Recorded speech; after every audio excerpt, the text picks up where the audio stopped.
This is the VFC M110. This video is going to be about my experience owning this gun since Christmas last year, and the story of how it's only getting its first game now, 10 months later. I'll also put a timestamp in the description that goes straight to my current feelings about it if you want to skip the history. Now, in case this is a legal thing that people do, my relationship with VFC and all the other companies involved in this rifle is that I could get hit by a bus and they wouldn't care. I don't know them, they don't know me. Sorted. So, first impressions, externally, it looks great. The laser etching or whatever for the Knight's markings on the receiver are a bit rough, but the colouring is great, fitment's great, and you can get the proprietary suppressor for it from VFC as well. Ares does one too for their AEG SR25. I'm afraid I don't have any experience of whether this fits or matches for colour. This VFC one though, really nice. It does add about 6 inches onto the end of your barrel, but some guys will pay good money for that. It's up to you what your preferences are, but thankfully this is an aluminium body suppressor with steel fixings, so it doesn't add as much weight on the end as it could. Fucking hell, that's a long suppressor. Yeah. Internally, I have had some issues. Now, I brought mine from the only store that sold it in the UK. I paid through the nose for it to avoid any import hassle, and the rifle I ended up with was fitted with a restrictor disc. This meant the FPS fluctuated to a high of about 250, and this is on 0.2s with the red gas and room temperature, and a low of about 40. That's 40 FPS. I actually opted to have this resolved through the supplier, rather than just opening it up and doing it myself, and I'm kinda glad I did. I fell foul of a couple of other issues, I'll go into those later. The short version is that there was a bit that broke off a magazine, and the right side bolt release fatigued to the point of not being usable. This turned out to be a hassle. It was clear they were trying to do their best to sort the issue with the gun, but it also kind of seemed like they were going to be doing some shady stuff if it did turn out that they couldn't do anything. This process took about 5 weeks, and honestly, if I were in the shoes of someone considering buying this in the UK, I would avoid buying one from the retailer in the UK, and I'd be cautious about buying one used in the UK as well, unless you have, solid chrono results perhaps, just in case it has also come from a UK retailer and someone's trying to pass on a lemon. Importing is an option, but I think this one might be a bit tricky legally. This can potentially fire above the legal limit for a semi-automatic rifle if you don't have the restrictor disc and don't have an NPAS, and they don't ship with an NPAS on these ones. The black ones do, the earlier gens, the SR25 ECC and Mod 1 DX or whatever it's called. I believe those did, but they are long discontinued. If customs does check yours, as they are known to do with larger guns, then you could be in some trouble, because these could fire over. Okay, so history-wise, we're in early February by this point after dealing with all of that nonsense. I take this thing to the range and see how it performs. You know what? It did pretty well.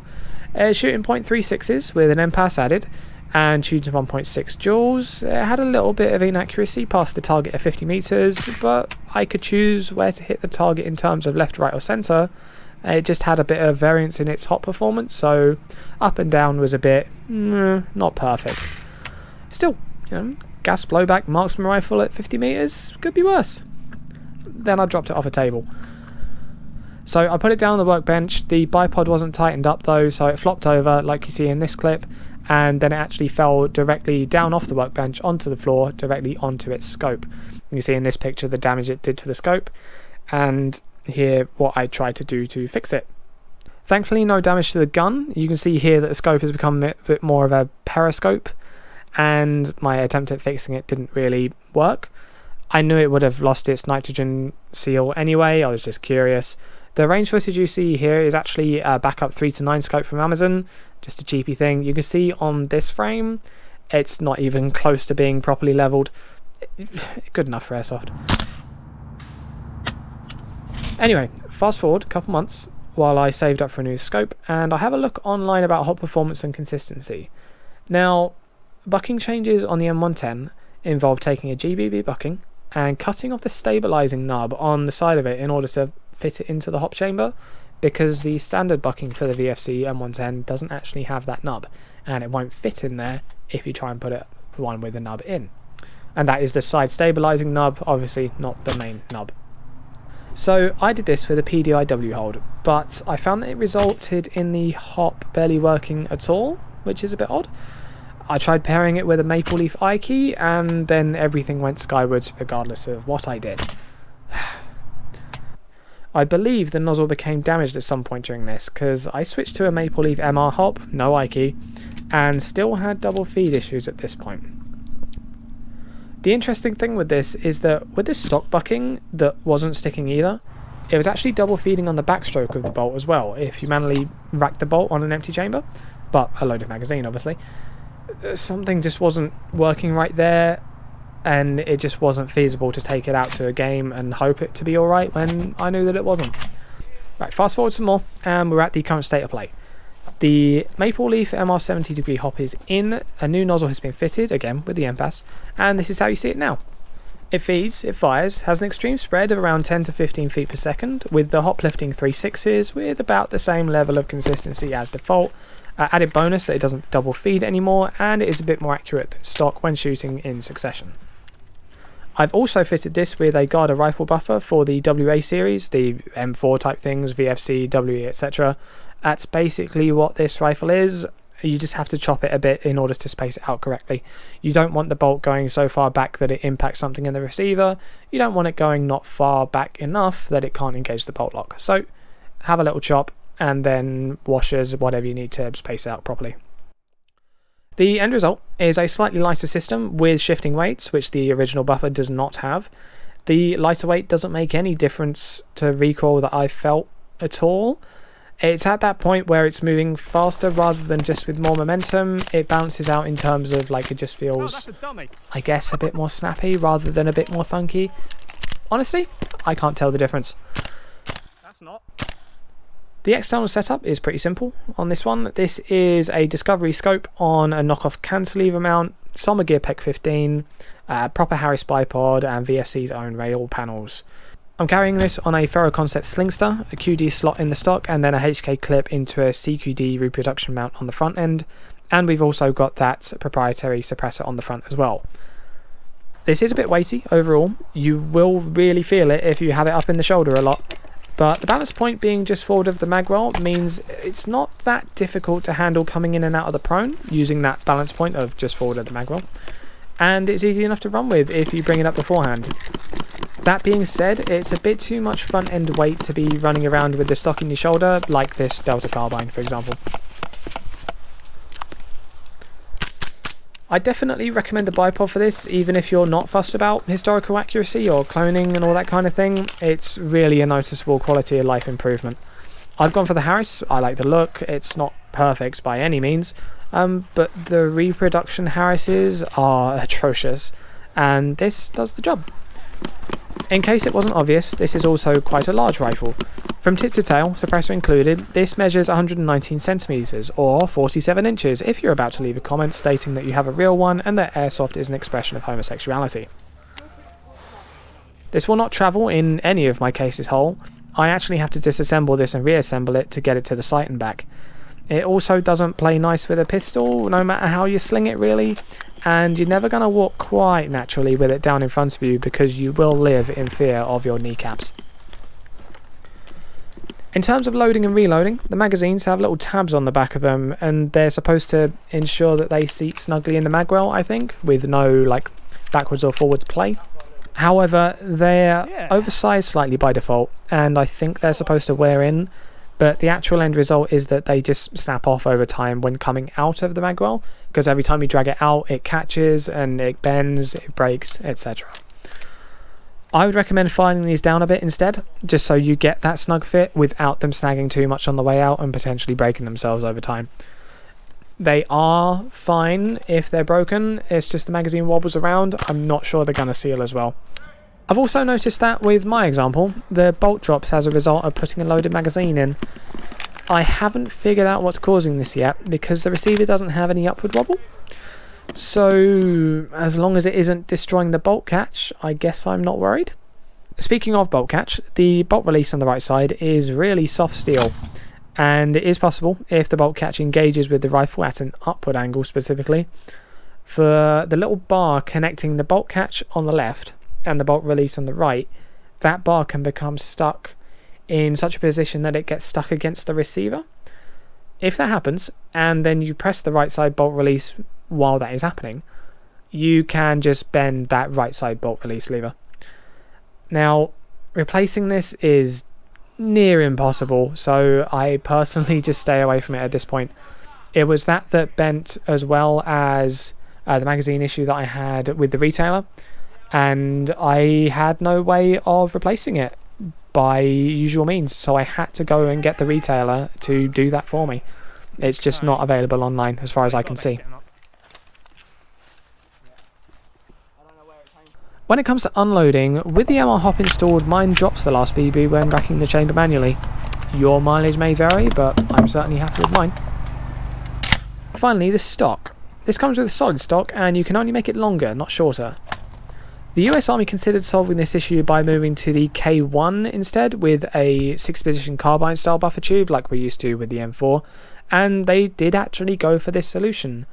But they went for this solution with a HK417 platform instead, and they called that the M110A1. The US Marine Corps switched to the less expensive but less adaptable Magpul PRS stock for their rear end because they apparently don't like themselves. I can see why they did it. It's just not as good as the adaptability for a carbine stock. Hey ho. Neither. You have the option of doing either with this.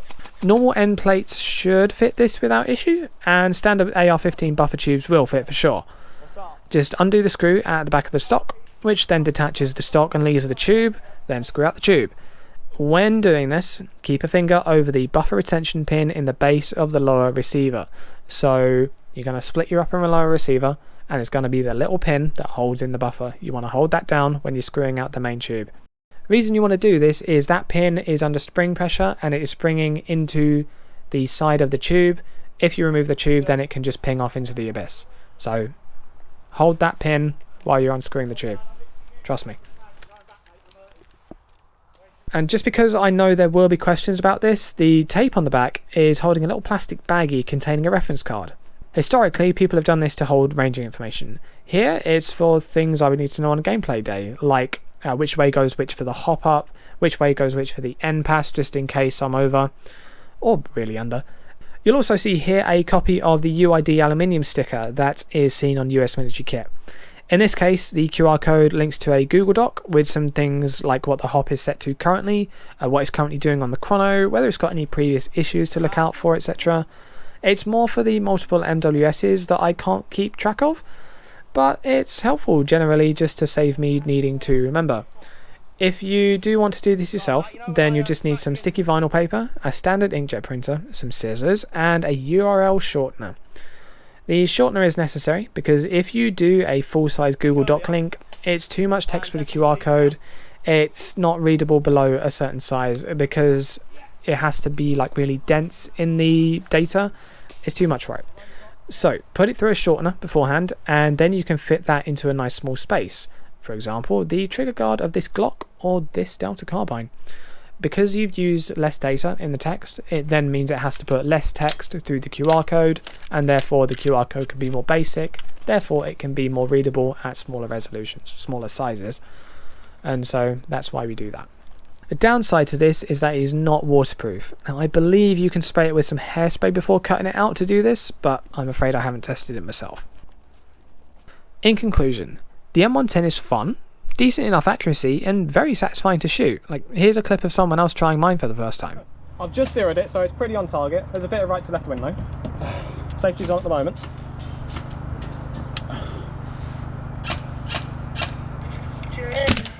Oh my god! Shit, man, that is wicked. Not bad, eh? Where'd you get? What is that? So, would I recommend one? No, I wouldn't. Unless you specifically want an M110.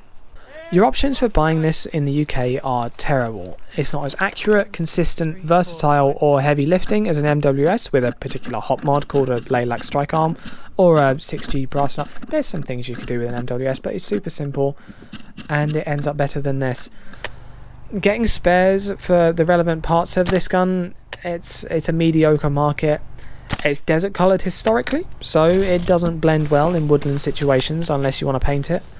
It's significantly heavier than an MWS in any kind of DMR or SPR platform, and it's not really better in any way.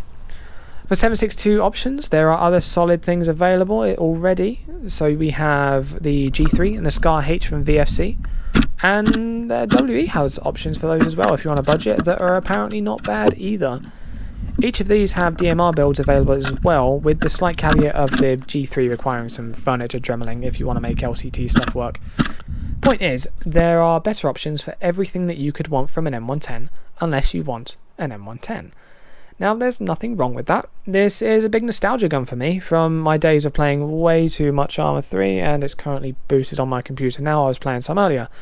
And this representation isn't bad by any means.